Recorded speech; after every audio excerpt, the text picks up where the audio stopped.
Accused এখনো গ্রেপ্তার হয়নি। আজ নিয়ে মোট 4 জন গ্রেপ্তার হয়েছে। আজকে যে গ্রেপ্তার হয়েছে নাসির উদ্দিন, তিনি দুর্গাপুর পুর নিগমের অস্থায়ী কর্মী, তৃণমূলের ক্যাডার। ওনার বাবা পার্টির পোর্টফোলিও হোল্ডার। এই ঘটনার সঙ্গে এতদিন তো অনেক তথ্য চলছিল, আজকে আরেকটি নতুন তথ্য যুক্ত হলো যে এই গণধর্ষণের সঙ্গে সরাসরি তৃণমূল কংগ্রেসের পদাধিকারীও যুক্ত। নমস্কার বন্ধুরা, আমার নাম ধ্রুবজ্যোতি সরকার। দুর্গাপুর কাণ্ডে সরাসরি যুক্ত তৃণমূল। বিরোধী দলনেতার দাবি, গণধর্ষণ কাণ্ডে ধৃত শেখ নাসির উদ্দিনের বাবা তৃণমূলের স্থানীয় নেতা এবং নাসির উদ্দিন দুর্গাপুর পুরসভার অস্থায়ী কর্মী। শুভেন্দু অধিকারী বলেন, মুখ্যমন্ত্রী দুর্গাপুরে না আসায় তিনি লজ্জিত। নির্যাতিতার চিকিৎসা নিয়েও উদ্বেগ প্রকাশ করেন বিরোধী দলনেতা। স্বাভাবিকভাবে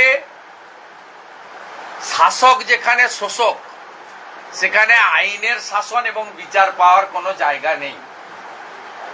বাকিটা পুলিশ গ্রেপ্তার করেছে, পুলিশ সঠিক সময় চার্জশিট দেবে, পুলিশেরই দায়িত্ব যাতে ফাঁসির ডেথ কনভিকশন হয় বিএনএস এর অন্দরে। পশ্চিমবঙ্গ পুলিশ মমতার পুলিশকেই করতে হবে। দাদা, মেডিকেল টেস্ট যেখানে হচ্ছে সেই প্রাইভেট কলেজে যার বিরুদ্ধে ওনার বাবা, মেয়েটির বাবা অভিযোগ করেছে, সে ওই কলেজেরই ছাত্র, তো সরকারি হসপিটাল তো মেডিকেল হয়, কতটা ট্রান্সপারেন্সি থাকবে মেডিকেলের মনে করছেন?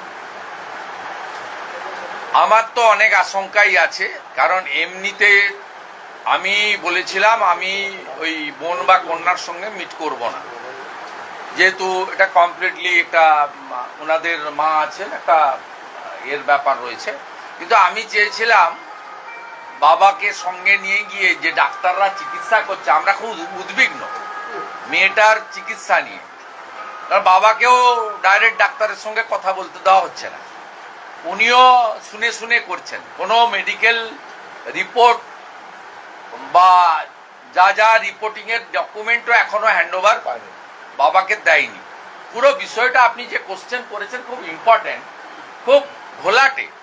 বেশ, আমাকে সকালবেলা 8টার সময় পারিজাতের মোবাইলে হোয়াটসঅ্যাপ কনফারেন্সে ম্যানেজমেন্ট আমাকে রিকোয়েস্ট করলো যে আমাদের উপরে ভীষণ প্রেসার আছে, আমাদের ডাক্তারবাবুরা কিছু বলবেন না।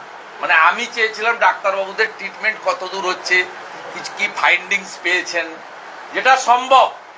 এটা দেখুন, একদম ছোট্ট মেয়ে, উনার বয়স আমার বয়স খুব একটা তফাৎ নেই, আমাদের সকলেরই কন্যার মতো, এবং ভীষণ মর্মান্তিক বিষয়।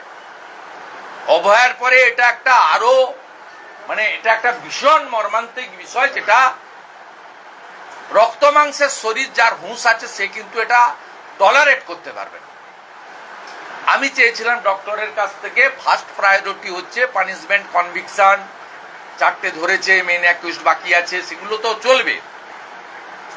পলিটিক্যাল পার্টি, সামাজিক সংগঠন তারা মুভমেন্ট করবে, কিন্তু মেয়েটা কেমন আছে ডাক্তারদের কাছ থেকে শুনতে চেয়েছিলাম।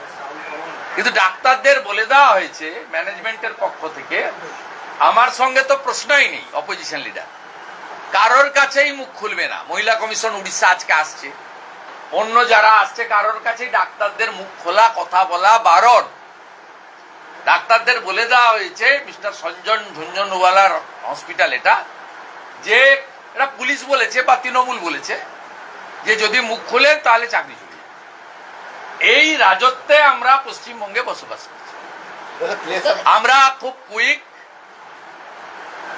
মেয়েটা আমাদের কন্যাটিকে এখান থেকে বাবা মা যখনই রাজি হবে আমরা ভুবনেশ্বর এইমসে শিফট করব, এবং বাকি যা যা কাজ আছে আমরা সেগুলো দেখে নিচ্ছি। সবটা সহপাঠীর কথা বলছেন না, আমি ওটা জানি না, পুলিশের বক্তব্য।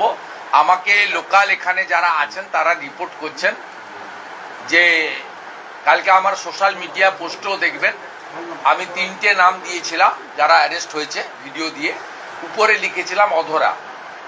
সেই অধরাকে চাইছে এখানকার সকলে বলছে, এবং গার্ডিয়ানও পরে যা ইনফরমেশন কারেক্ট গ্যাদার করেছে তাতে বলছে যে আরেকজন ছিল মেন, ঘটনার মেন যিনি মুখ্য, তাকেও কমপ্লিট করতে হবে, পুলিশকেই করতে হবে। পুলিশকেই করতে হবে, মমতা ব্যানার্জির পুলিশকে করতে হবে। অনুমতি দেওয়া হলো না আপনাকে যাওয়ার জন্য, অনুমতি দেওয়া হলো না আপনাকে যাওয়ার জন্য, মনে করছেন না, management- ডাক্তারদের সঙ্গে কথা বলা আমার দুটো কাজ ছিল, এক গার্ডিয়ানের সঙ্গে কথা বলা, সেটা শুধু ওনার সঙ্গে বলিনি, ওই কন্যাটির পাশে থাকা, ছাত্রীটির পাশে থাকা, মাথার কাছে থাকা মাও টেলিফোনে আমাকে ব্রিফ করেছিল। আমি হ্যাপি। আমি চেয়েছিলাম যে ডক্টর যারা দেখছেন তাদের একজন দুজনের সঙ্গে আমি কথা বলতে, চিকিৎসার অবস্থাটা এবং ওর শারীরিক লেটেস্ট কি অবস্থা আছে জানার জন্য, বেটার ট্রিটমেন্টের জন্য। এদের তো লিমিটেশন আছে, শিফট করবো কিনা আমরা অন্য কোথাও বেটার ট্রিটমেন্টের জন্য, সেটা আমি কথা বলতে চেয়েছিলাম। তাতে সকাল 8টার সময় পারিজাতের ফোন থেকে আমাকে ম্যানেজমেন্ট রিকোয়েস্ট করেছে, আমি নামটা আর বলছি না, আবার পিছনে লেগে যাবে। তা বলেছে আমাকে যে কমপ্লিটলি। বন্ধুরা, ভিডিওটি ভালো লাগলে দয়া করে লাইক শেয়ার করে দেবেন, আমাদের পেজটা ফলো করে নেবেন আর আপনার মতামত কমেন্ট করে অবশ্যই জানান। ধন্যবাদ।